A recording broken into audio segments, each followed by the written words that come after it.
첫 공약으로 지금 디지털 대전환이라는 화두를 정하셨는데 뭐 200만 개 일자리 얘기 같은 것도 있었지만 줄곧 좀 민생 문제나 국민들 먹고 사는 문제를 많이 강조하셨잖아요. 그런 거에 비춰볼 때는 약간 좀 추상적이고 좀 너무 거시적인 느낌도 드는데 첫 주제를 이렇게 정하신 이유가 뭔지 궁금합니다.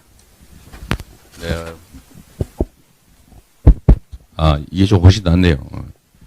디지털 전환 부분이 추상적으로 들릴 수가 있긴 합니다만, 그러나 이건 우리 눈앞에 지금 현재 바로 직면해 있는 현실이고 또 매우 중요한 과제가 됐습니다. 제가 자주 말씀드리는 것처럼 우리 사회 이 갈등과 분열의 원인 그리고 청년 세대들의 절망의 원인은 성장률 정체에 있습니다. 새로운 기회가 추가로 창출되지 않기 때문에 신규 진입 세대들이 기회를 찾기 어렵고 경쟁이 격화되다 보니까 사회적인 분열과 갈등이 심화되고 있습니다. 미래에 대한 희망이 사라지고 있기 때문에 결국은 모든 것을 포기하는 극단적 형태, 저출생이라고 하는 사회적 거의 병리 현상까지 낳고 있습니다. 우리는 성장을 회복해야 합니다. 결국 성장의 회복은 우리 국민들의 먹고 사는 문제입니다. 그리고 우리는 우리 사회가 가지고 있는 자원과 기회들을 공정하게 배분함으로써 이 양극화와 불평등, 불공정을 완화 또는 극복, 해소함으로써 상당한 새로운 성장의 잠재력을 회복할 수 있습니다. 두 번째는 우리가 가지고 있는 현재의 이 전환적 상황 또는 전환적 위기를 기회로 만들어서 국제 경쟁에서 우리가 앞서 나가는 것입니다. 우리가 크게 말하면 디지털 대전환 또 에너지 대전환 그리고 앞으로 주기적으로 발생할 것으로 예상되는 팬데믹에 우리가 노출돼서 끌려가는 것이 아니라 그 상황들을 적극적으로 활용해서 오히려 기회로 만들고 세계를 선도하면서 우리 성장의 기회를 만들어내는 것이 중요하다고 생각합니다. 결국 대대적인 산업 전환들이 필요할 것이고 또 그러면 거기에 부합하는 인적 자원들 즉 인재 양성이 이루어져야 하고 또 국가의 새로운 사회에 합당한 대대적 인프라 투자가 있어야 하고 또 기존의 규제 방식과는 전혀 다른 이 빠른 변화하는 세계에 부합하도록 정부의 규제 방식도 바꿔서 신산업들이 빠르게 창출되고 또 확장될 수 있도록 하는 것이 중요합니다. 그 중에 한 부분으로서 디지털 대전환에 맞춘 우리의 성장 전략 한 부분을 오늘 말씀드린 것입니다.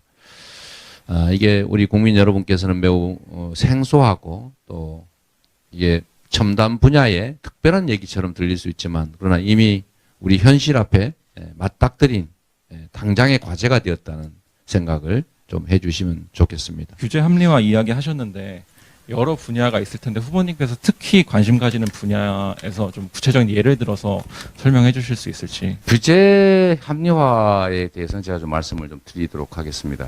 첫째로 아까 잠깐 말씀을 드렸는데 지금까지의 세계는 변화의 속도가 상대적으로 느렸기 때문에 전문 관료들이 나름 상당한 지식을 가지고 그 변화의 양상을 예측할 수 있었습니다. 그래서 지금까지는 어떤 것만 허용을 했던 거죠. 그 외에는 안 된다. 근데 이렇게 하다 보니까 그 기존의 관료의 사고를 뛰어넘는 새로운 산업 또는 새로운 기술 영역이 자꾸 생겨나는 것입니다. 그래서 이 문제를 해결하기 위해서 우리가 이제 규제 샌드박스라고 하는 것도 만들어서 그 영역 안에서만 이제 규제를 좀 완화하고 또 자유로운 창업 또 실증 또는 뭐 활용들이 가능하게 만들고 있는데 그걸로는 부족하겠다는 것이죠. 특히 디지털 영역이 그렇습니다. 디지털이 그래서 앞으로는 좀 방향을 바꿔서 빠르게 변화하는 사회에서 정부가 이 모든 것들을 다 예측해서 가능한 걸 정해주는 게 불가능하기 때문에 그게 오히려 산업 발전을 가로막기 때문에 뒤집어서 현재 상태로 금지되는 것들 이건 하면 안 된다 저건 하면 안 된다 이렇게 정하고 나머지는 허용을 하되 사후 규제하는 방식으로 바꿔야 신속한 산업 전환이나 신산업 창출이 가능하다라는 것입니다. 예를 든다면 지금 오늘 아침에 제가 그러고 보니까 우리 매경에 오늘 스마트 모빌리티 그 관련된 뭐 일종의 세미나인가요? 뭐 전략 발표회 같은 것을 지금 아침에 갔다 왔는데 사실 그 스마트 모빌리티 분야 같은 것이 대표적이죠.